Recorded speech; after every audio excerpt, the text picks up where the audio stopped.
Hello everyone, sixth semester last term financial management में problem 44 तक शायद कराए थे।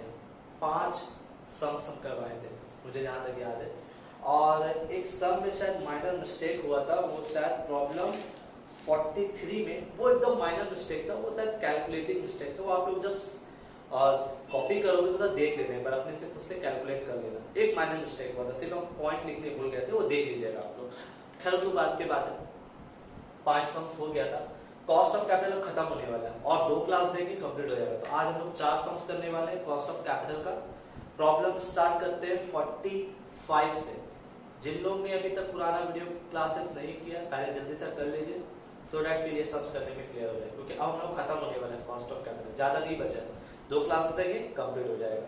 तो ज्यादा वेट नहीं करते हैं, स्टार्ट करते हैं प्रॉब्लम नंबर 45 से। बताया तो कॉस्ट ऑफ कैपिटल में 3 टॉपिक है, equity shares, debenture, preference shares.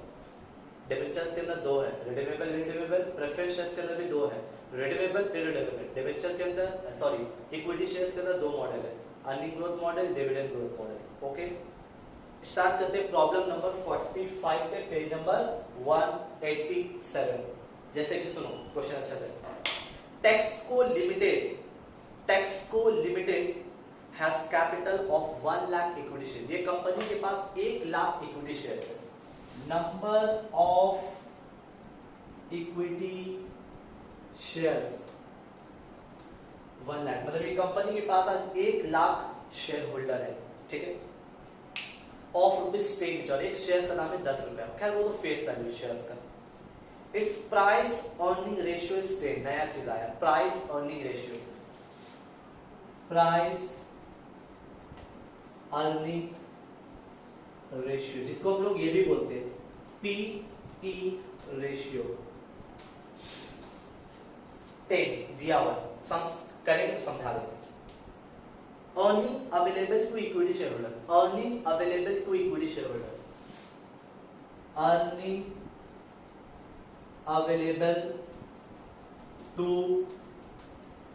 Equity shareholder, इसको शॉर्ट में क्या बोलते हैं, EAES। EAES कितना दिया हुआ है, अर्निंग अवेलेबल 6 लाख रुपया। Okay, next, the earning are expected to grow at 10%। Company बोल रहा है 10% ग्रोथ करेगा।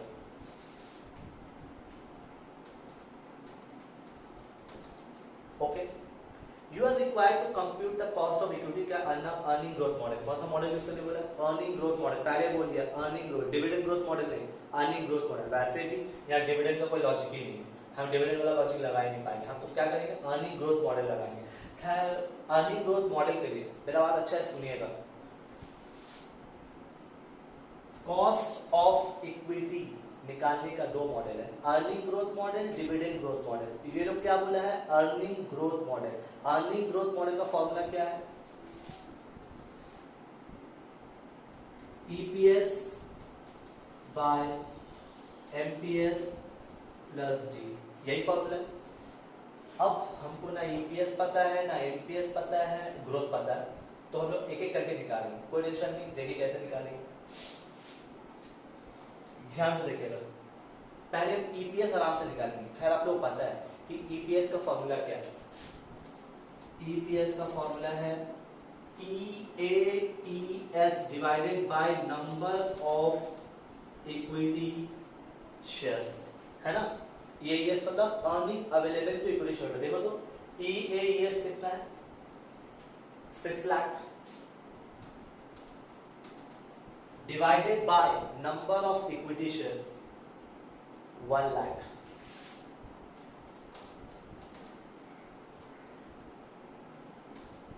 EPS आ गया, कितना है, 6 रुपीज लिखा। अब क्या चाहिए, MPS। कैसे निकालेंगे, ध्यान दीजिएगा, इसके हेल्प से। प्राइस अर्निंग रेशियो कैसे देखिएगा, प्राइस अर्निंग रेशियो का फॉर्मूला होता है EPS by MPS, sorry MPS by EPS, my mistake. MPS by EPS, price earning ratio का फॉर्मूला है एमपीएस बाय ईपीएस। अब ये फॉर्मूला से एमपीएस निकालेंगे। बताइए प्राइस अर्निंग रेशियो कितना दिया हुआ है 10, ये क्या है एमपीएस नहीं पता है, ये क्या लिखा हुआ ईपीएस कितना निकाला था ईपीएस 6, क्रॉस मल्टीप्लाई कितना है एमपीएस 60 आ गया एमपीएस। अब यहां लिखा plus what G, growth rate कितना है 10%, 0.10, 6 डिवाइड बाय 60 होता है 0.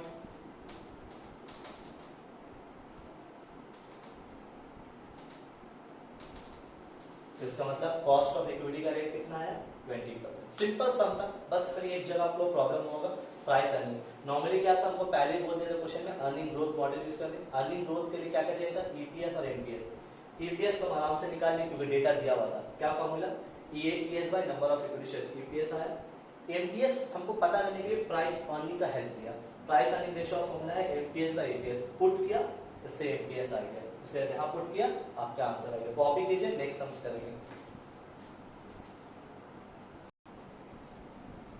Problem next sums problem number 40।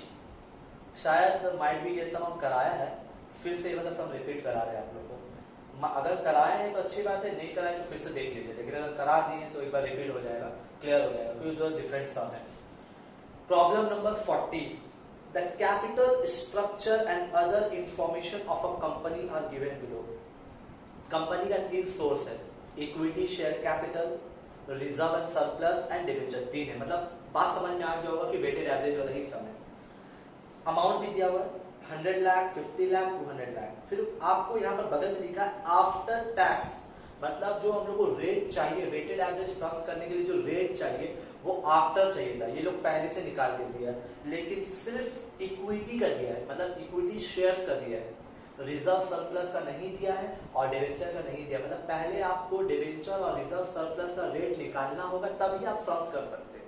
तो हम आप लोगों को बताया था कि इक्विटी शेयर्स का जो रेट होता है रिजर्व और सरप्लस का भी रेट वही, क्योंकि रिजर्व सरप्लस का मतलब होता है रिटेन अर्निंग, तो दोनों का रेट सेम है। सिर्फ हम लोग को ध्यान देना है कि डिवेंचर का रेट कैसे निकलेगा। आगे क्वेश्चन पढ़ते हैं समझ में आएगा। The market value of equity share, बताया जा रहा है कि आज का डेट में मार्केट वैल्यू इक्विटी शेयर्स का 300 रुपया है, और बताया जा रहा है the company uses market value rate for computing average cost of capital, the corporate tax is 40%। Company का टैक्स रेट बता रहा है 40%। पहले क्वेश्चन अच्छे से समझा देंगे। टैक्स रेट 40% है, while the average cost of capital is 10%। मतलब क्वेश्चन बहुत डिफरेंट है, मतलब आपको आंसर पता है, आपको डिवेंचर का रेट निकालने बोल रहा है, मतलब weighted WACC you knew it, हमको आंसर बता दिया गया 10% वेटेड एवरेज, मतलब हमको आंसर बता दिया है weighted average cost of capital is 10%, मतलब 0.10। Answer is given. हम लोग के पास क्वेश्चन में 3 सोर्स है, equity shares, reserve surplus, debenture. Equity का रेट बता दिया है, तो इक्विटी का रेट जब पता है तो रिजर्व सरप्लस का रेट पता चल गया। सिर्फ पता क्या करना है कि डिवेंचर का रेट क्या होगा, क्लियर यहाँ तक क्वेश्चन। अब जैसे सम्स करते हैं वैसे ही करेंगे, पर एक चीज हम आप लोगों को पहले बता दे रहे कि जो इक्विटी का रेट होता है वही रिजर्व सरप्लस का रेट होता है। तो देखिए सम्स कैसे कर रहे हैं, सोर्सेस लिखा, जैसे लिखते हैं हम लोग, वेट लिखा, रेट लिखे, जैसे कुछ सम्स करते हैं वैसे ही करेंगे। तो देखिए यहाँ क्या लिखा हुआ सोर्सेस, तो पहले दिया हुआ सोर्सेस में इक्विटी,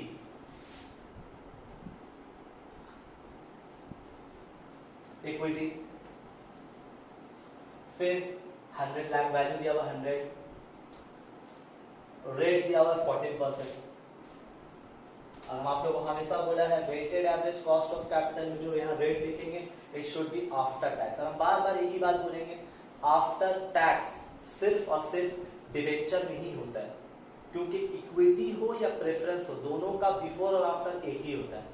बिफोर दिया रहा है या आफ्टर दिया, दोनों का एक ही होता है। इसीलिए ये क्या है इक्विटी शेयर। क्वेश्चन में पहले बोल दिया सब आफ्टर टैक्स है, तो फिर कोई दिक्कत का बात ही नहीं। इक्विटी है, इसके बाद दिया हुआ reserve surplus, reserve and surplus. Reserve and surplus का वैल्यू दे रहा है 50। अब तुम बोलोगे सर इसका रेट तो नहीं दिया, तो हम आपको क्या समझाया था कि जो इक्विटी का रेट होता है वही रिजर्व सरप्लस का रेट। इक्विटी का रेट कितना है 14%, तो रिजर्व सरप्लस का रेट क्या होगा 14%। क्लियर यहां तक? अब क्या बचा लास्ट? डिवेंचर।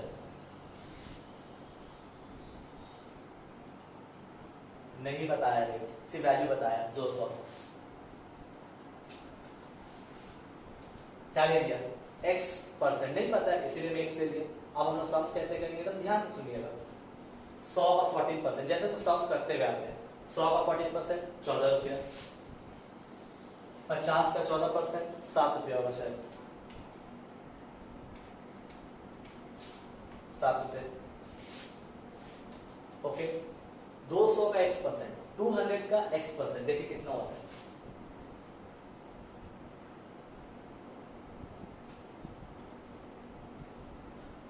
कितना आया? 2x आया। लिखे लिखे देखिएगा, वेट को ऐड किया, 200 प्लस 100 300, 300 प्लस 50 350, 14 प्लस 7 कितना होता है 21, तो 21। Ready? Now weighted average cost of capital कैसे निकाला जाता है?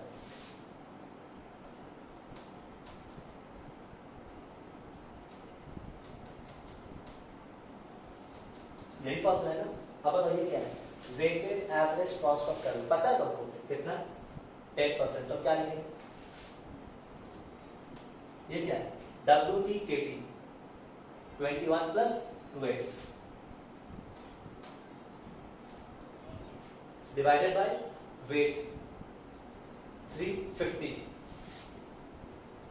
क्रॉस मल्टीप्लाई करेंगे,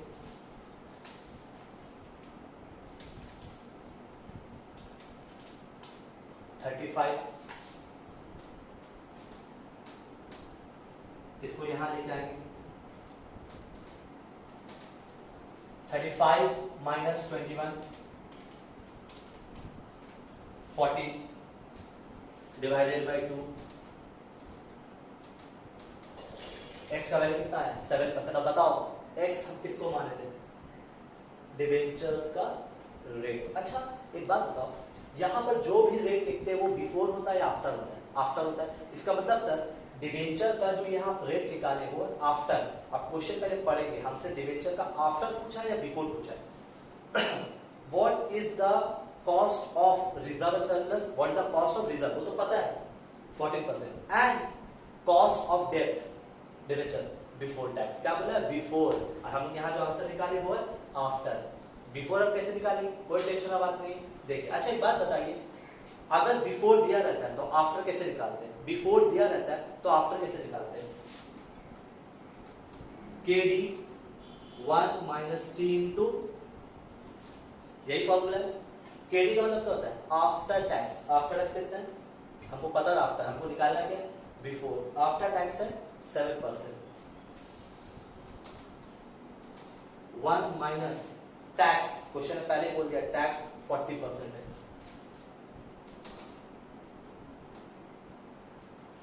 बहुत इजी है, इसको माइनस करेंगे,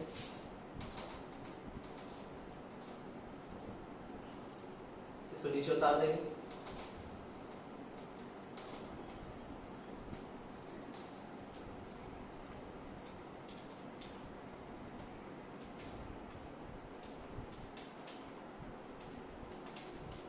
uh, 0.11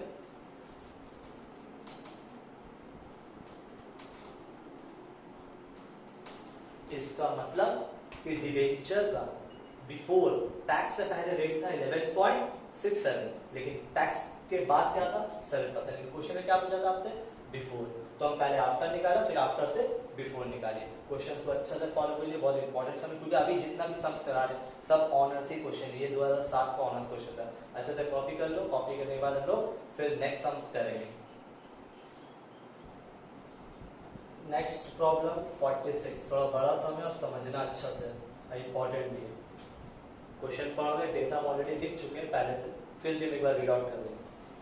x limited require additional finance of ₹20 lakh, मतलब एक कंपनी को काम करने के लिए और 20 लाख रुपया चाहिए, काम करने के लिए 20 लाख रुपया चाहिए।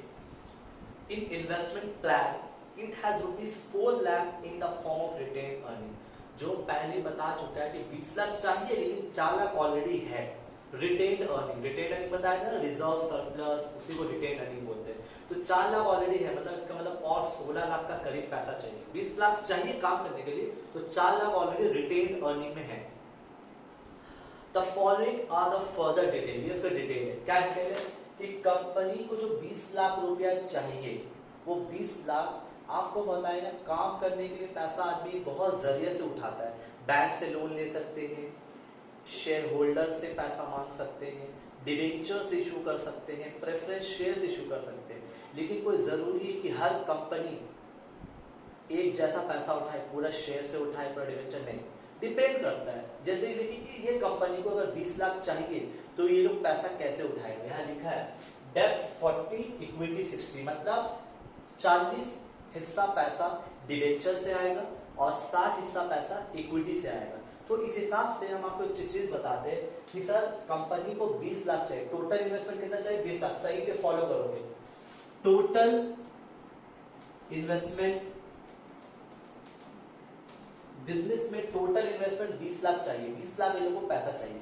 ये 20 लाख कैसे आएगा, डिबेंचर से 40 हिस्सा, डिबेंचर से 40, डिबेंचर से 40,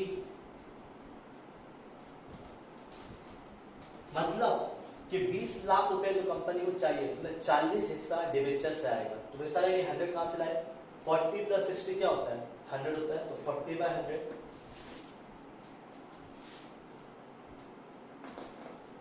इसका मतलब सर 20 लाख में कंपनी 8 लाख रुपया जो पैसा लाएगा डिबेंचर से लाएगा। कहां से लाएगा, डिबेंचर। नेक्स्ट इक्विटी,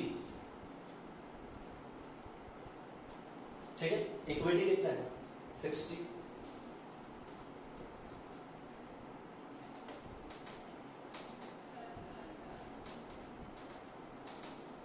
तो इसका मतलब 20 लाख रुपया जो पैसा लाना है उसमें से 8 लाख डिबेंचर से आएगा और 12 लाख इक्विटी से आएगा। लेकिन हमको पता है कि इक्विटी के अंदर रिटेन अर्निंग इंक्लूडेड है, क्योंकि दोनों का रेट सेम होता है, तो रिटेन अर्निंग ऑलरेडी इसके इंक्लूडेड है। तो इसका मतलब देखिए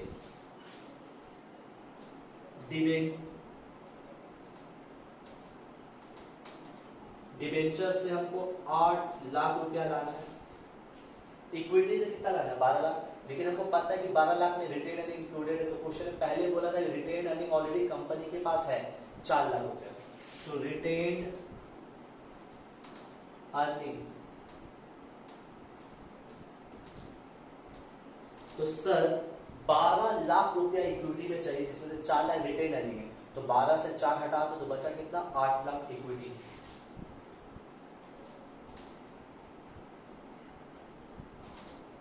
मतलब शेयर होल्डर से 12 लाख नहीं मांगेंगे, शेयर होल्डर से 8 लाख मांगेंगे, क्योंकि कंपनी के पास ऑलरेडी 4 लाख रिटेन अर्निंग में है। तो सिर्फ पब्लिक से जो इक्विटी मतलब क्या, शेयर होल्डर, शेयर से जो पैसा उठाएंगे, उठाते 12 लाख लेकिन उठाएंगे कितना, सिर्फ 8 लाख, क्योंकि 4 लाख ऑलरेडी कंपनी का रिटेन अर्निंग में है। तो पूरा जोड़ो कितना हो रहा है, तो कंपनी को काम करने के लिए कितना चाहिए था, 20 लाख रुपया। 20 लाख में कैसे लाया जाएगा, डिबेंचर 40 हिस्सा, मतलब 8 लाख लाएंगे, इक्विटी 60 हिस्सा, 60 हिस्सा में कुछ रिटेन अर्निंग इंक्लूडेड है। तो हम जब निकाले तो देखिए 12 लाख चाहिए, लेकिन 12 लाख में 4 लाख ऑलरेडी मेरे पास है, तो सिर्फ इक्विटी में कितना चाहिए, 8 लाख। जोड़ने से कितना हो रहा है, 20 लाख। कॉपी कीजिए, कॉपी करने के बाद पॉज करके वीडियो को कॉपी कर लीजिए, फिर हम लोग उसको सम्स आगे बढ़ाएंगे। हाँ, तो उसके बाद आगे बढ़ते हैं। जैसे कि क्वेश्चन में एक चीज पता चल गया, कहाँ से पैसा उठाना है। Debenture 8 lakh, equity 8 lakh, retained earning 4 lakh. Clear. अब बात आता है सर, अगर weighted average cost of capital अगर निकालना है तो हमको क्या चाहिए, तीनों का आफ्टर टैक्स का रेट चाहिए। तीनों का रेट नहीं पता है तो एक एक करके निकालेंगे। अच्छा एक बात बताओ, इक्विटी का जो रेट होगा रिटेन अर्निंग का वही रेट होगा, तो हम एक का निकालेंगे, रिटेन अर्निंग निकल जाएगा। तो इक्विटी का रेट कैसे निकलेगा, क्वेश्चन को जरा अच्छा से देखो। यहाँ पर ईपीएस दिया हुआ है 3 रुपया, डीपी मतलब डिविडेंड जितना कमा रहे हैं उसका 60%, तो जितना आप कमाते हैं 3 रुपया का 60%, ठीक है। ग्रोथ रेट बोला है 5%। एक बार चेक कर लेते हैं, सॉरी एक मिस्टेक हो गया है, अर्निंग पर शेयर आपका 3 रुपया नहीं है, अर्निंग पर शेयर 5 रुपया, ठीक है, माय मिस्टेक से लिख दिए थे। अर्निंग पर शेयर 5 रुपया है। डीपी मतलब होता है डिविडेंड, कितना बोला है 60% ऑफ इट अर्निंग, जितना कंपनी कमाता है उसका 60%, तो कंपनी कितना कमाता है 5 रुपया, 5 रुपये का 60% वो निकाल लेंगे। नेक्स्ट आ गया ग्रोथ रेट 5% और MPS market price per share 35 रुपये। अब बात आता है सर आपको अभी इक्विटी का रेट निकालना है। इक्विटी का क्या मॉडल है, दो, dividend growth model, earning growth model. यहाँ दोनों मॉडल से निकल सकता है, दोनों ही मॉडल से निकल सकता है, बट यहाँ पर मेंशन नहीं किया। जब कभी भी मेंशन ना करें, जब दोनों इंफॉर्मेशन क्लियर है तो डिविडेंड ग्रोथ मॉडल ही यूज होता है, ज्यादातर डिविडेंड ग्रोथ मॉडल। अब तो बोलोगे डिविडेंड ग्रोथ मॉडल का फॉर्मूला क्या है, डीपीएस बाय एमपीएस, यही फॉर्मूला है। हमको एमपीएस पता है, जीरो है, डीपीएस तो नहीं पता है, कोई बड़ा बात नहीं। देखो डीपीएस कैसे निकालते हैं, बताओ। कंपनी तो पहले बोल दिया जितना कंपनी कमाएगा उसका 60%, कंपनी कितना कमाता है 5 रुपया, 5 रुपये का 60%।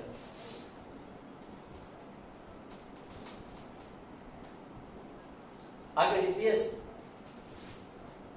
लिखा, एमपीएस कितना है 35 रुपये। ग्रोथ रेट कितना है, ग्रोथ रेट 5%।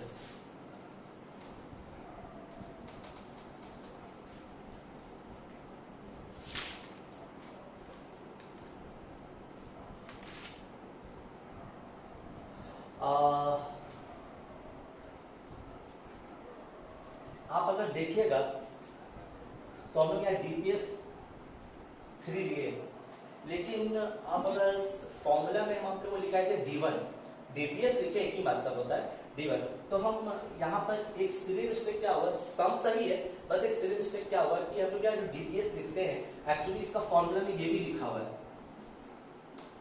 D1, तो इसको पूरा अच्छे से क्लियर करते हैं कि D1 का मतलब क्या होता है, एक्सपेक्टेड डिविडेंड आफ्टर 1 ईयर, मतलब अगले साल कंपनी कितना डिविडेंड पे करेगा। तो नॉर्मली मतलब यहाँ पर बोल क्या रहा था कि नॉर्मली कंपनी डिविडेंड पे करता है 60%, जितना कमाता है उसका 60%, तो मतलब नॉर्मली कंपनी डिविडेंड पे करता है 3 रुपया, तो अगले साल कितना पे करेगा, तो थोड़ा बढ़ा कर पे करेगा। कैसे, क्योंकि कंपनी का ग्रोथ रेट क्या है 5%, तो अगले साल कंपनी डिविडेंड थोड़ा ज्यादा देगा। एक साल में और भी कराया था, इसमें डिविडेंड बढ़ गया था। नॉर्मली क्या होता है कि बता देता है कि इस साल हम इतना डिविडेंड पे करेंगे, तो वो मेरे लिए D1 बन जाता है। लेकिन यहाँ पर क्या है, बता रहा है कि नॉर्मली कंपनी का डीपी रेशियो 60 है, जो कमाता है उसका 60% पे करता है, तो हर साल जो कमाता है तो उससे थोड़ा सा बढ़ा के दे देगा। जैसे कि यहाँ पर कंपनी क्या बोला, ग्रोथ रेट कितना है 5%, तो बढ़ा कर पे करेगा। तो यहाँ देखिए कंपनी जो है डिविडेंड 3 रुपया पे करता है, लेकिन अगले साल कितना पे करेगा, और बढ़ाकर, कितना बढ़ाकर 5% बढ़ाकर, तो देखिए 3 तो देना ही देना है, और 5%, तो कितना हो जाएगा 3 रुपया प्लस 3 रुपया का 5%, 0.15। इसका मतलब है कि कंपनी जो है अगले साल शेयर होल्डर लोगों को डिविडेंड कितना पे करेगा, 3 रुपया 15 पैसा। 3 रुपया पे करता था, अब कितना पे करेगा 3 रुपया 15 पैसा। अब फॉर्मूला पुट करेंगे। यूजुअली गलती क्या होता है कि हम पुराना वाले ही डिविडेंड को ले लिए थे 3 रुपया, लेकिन नहीं, एक्सपेक्टेड डिविडेंड लेना है, तो 3 रुपया 15 पैसा divided by MPS market price per share 35 plus growth rate, growth rate कितना आपका 5%, तो कितना आंसर आएगा 3.15 डिवाइडेड बाय 35, 0.09,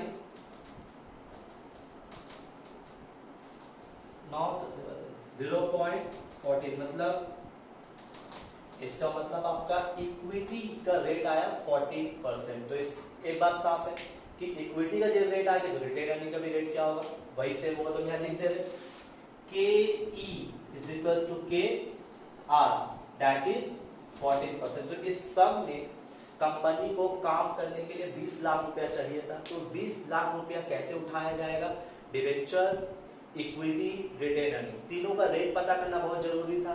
तो अब इक्विटी का रेट निकाल लिया, कितना आया 14%। तो रिटेन अर्निंग का रेट क्या होगा 14%। हम आपको क्या बताया था कि इक्विटी का कोई बिफोर आफ्टर नहीं होता है, यही आफ्टर है। अब सिर्फ बचा एक, डिवेंचर का रेट निकालना, डिवेंचर का रेट निकालना।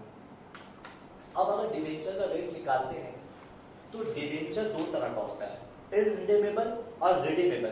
क्वेश्चन में कहीं भी मेंशन नहीं है कि रिडीम करेंगे आफ्टर 6 साल, आफ्टर 5 साल, ऐसा कुछ नहीं बोला है। तो इसको क्या अज्यूम करेंगे, इररिडीमेबल। क्या अज्यूम करेंगे, इररिडीमेबल। तब कैसे करेंगे साहब, इसमें भी थोड़ा सा प्रॉब्लम है, क्योंकि तीनों का रेट निकालना जरूरी था, equity, retain earning, debenture. Equity आ गया, रिटेन अर्निंग आ गया, हमको निकालना क्या, डिवेंचर। देखिए कैसे निकालें, इसको पहले अच्छे से कॉपी कर लीजिए। तो इक्विटी का रेट कितना आया 14%, याद रखिएगा इक्विटी का रेट 14%, रिटेन अर्निंग का रेट 14%। हम तो रब कर दे रहे हैं क्योंकि आपको तो याद रखना पड़ेगा, लिखने के लिए वहां लिख ले रहे हैं कि इक्विटी का रेट 14% था और रिटेन अर्निंग का रेट भी 14%। इसको पॉज करके वीडियो को कॉपी कर लीजिए अच्छे से, हम फिर आगे बढ़ते हैं, डिवेंचर्स करेंगे। तो अब डिवेंचर का रेट निकालेंगे, कैसे निकालेंगे, ध्यान दीजिएगा, क्वेश्चन थोड़ा और ट्रिकी है। क्वेश्चन बोल क्या रहा पता है, यहाँ पर एक बात लिखा है कि कंपनी अगर डिवेंचर से पैसा उठाता है, डिवेंचर से पैसा उठाता है, तो अगर 4 लाख रुपया उठा रहा है तो कंपनी को इंटरेस्ट भरना पड़ेगा 10%। लेकिन अगर 4 लाख के ऊपर उठाएगा तो उसको रेट भरना पड़ेगा 12% इंटरेस्ट। तो यहाँ पर बताओ, हम लोग चेक किया था कि कंपनी को 20 लाख रुपया काम करने के लिए चाहिए, तो वो लोग डिवेंचर से कितना उठा रहा है 8 लाख रुपया, मतलब 4 लाख क्रॉस हो गया। तो इसका मतलब इंटरेस्ट भी चेंज हो जाएगा। देखिए कैसे, क्योंकि कंपनी को काम करने के लिए 8 लाख चाहिए, लेकिन क्राइटेरिया क्या है कि अगर आप 4 लाख क्रॉस करते हैं तो आपका रेट भी चेंज हो जाएगा। 3-4 लाख तक 10% रेट रहेगा, 4 लाख के ऊपर रेट क्या हो जाएगा 12%। तो यहाँ पर कंपनी कितना पैसा उठाया काम करने के लिए 8 लाख रुपया, तो इंटरेस्ट भी चेंज हो जाएगा। कैसे, इंटरेस्ट ऑन डिवेंचर, कंपनी कितना काम करने के लिए उठाया 8 लाख रुपया, तो 8 लाख में से पहले बोल दिया कि टिल 4 लाख आपको कितना इंटरेस्ट देना पड़ेगा 10%। 4 लाख का 10% 40,000, और 4 लाख से मतलब कंपनी को काम करने के लिए कितना चाहिए 8 लाख चाहिए। तो 8 लाख में से क्या बोला कंपनी की, अगर आपका 4 लाख क्रॉस हो जाएगा तो रेट आपका बढ़ जाएगा, और टिल 4 लाख तक आपका रेट क्या रहेगा 10%। तो यहाँ 4 लाख का 10% निकाल लिया, बचा कितना और 4 लाख, तो अब रेट क्या हो जाएगा चेंज हो जाएगा।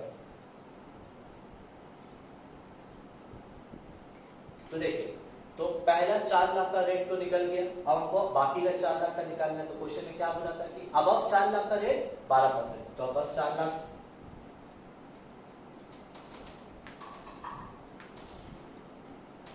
तो 4 लाख का 12% कितना हो जाएगा 48,000। फिर से समझा दें, कंपनी क्या बोला, बोला कि अगर कंपनी 4 लाख तक लोन उठाता है तो रेट 10% पे करेगा, 4 लाख के ऊपर उठाएगा तो 12%।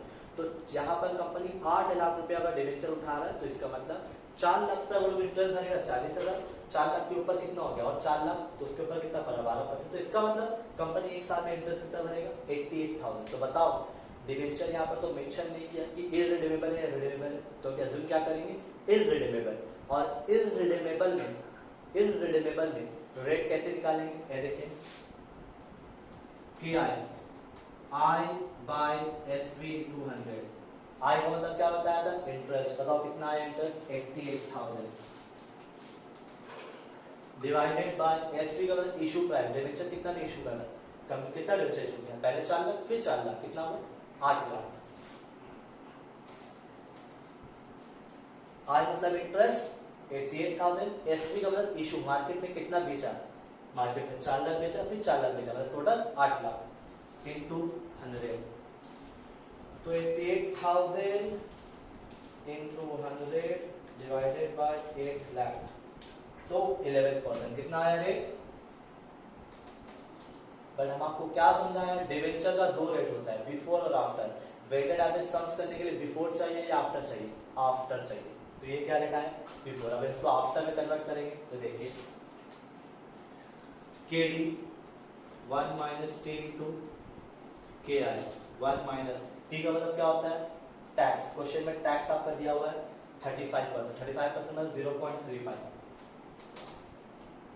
इंटू के आई का मतलब बिफोर, बिफोर का रेट क्या है 11%,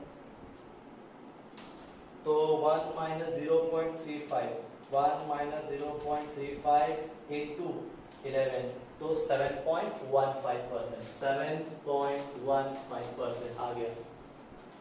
तो इसका मतलब सर तीनों सोर्सेस का रेट निकालिए। तो वेटेड एवरेज के लिए क्या जरूरी है, जितना भी सोर्सेस रहेगा सबका रेट निकालना। तो सबका रेट रेडी हो गया। अब सम्स बहुत ही आसान है करना। सोर्सेस लिखेंगे, वेट लिखेंगे, केटी लिखेंगे, डब्ल्यूटी केटी। देखिए कैसे करेंगे।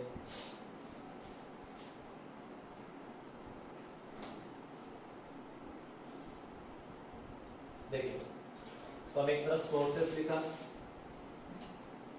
एक तरफ लिखा डब्ल्यूटी, एक तरफ लिखा केटी, और फिर लिखा डब्ल्यूटी केटी। बताओ हमको तो पता है कंपनी को काम करने के लिए 20 लाख चाहिए, तो कहाँ कहाँ से पैसा उठाया, डिवेंचर से उठाया, इक्विटी से उठाया, रिटेन अर्निंग। पहले यहाँ से डिवेंचर, तो कंपनी को डिवेंचर कितना उठाया था 8 लाख। केटी का मतलब क्या होता है आफ्टर टैक्स रेट। डिवेंचर का रेट कितना आया था 7.15%, 7.15%। ठीक है, उसके बाद क्या था इक्विटी, याद है ना कंपनी को इक्विटी 12 लाख चाहिए था, 12 में से 4 लाख रिटेन अर्निंग और 8 लाख इक्विटी, तो 8 लाख इक्विटी लिखा। इक्विटी का रेट क्या है 14%। बचा क्या retain earning,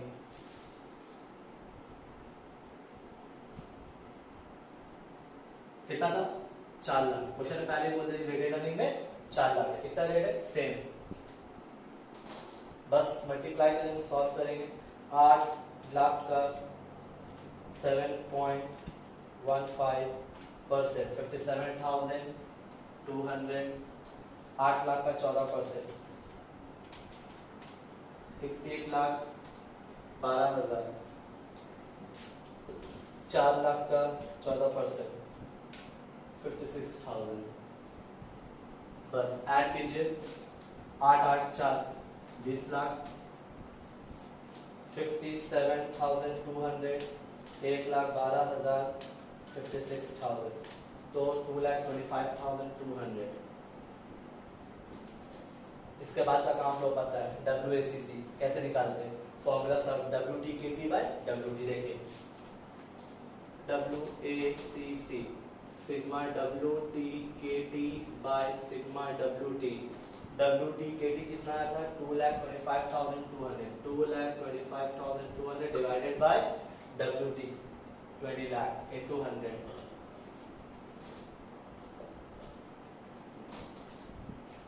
2,25,200 into 100 divided by 20 lakh, तो 11.26%।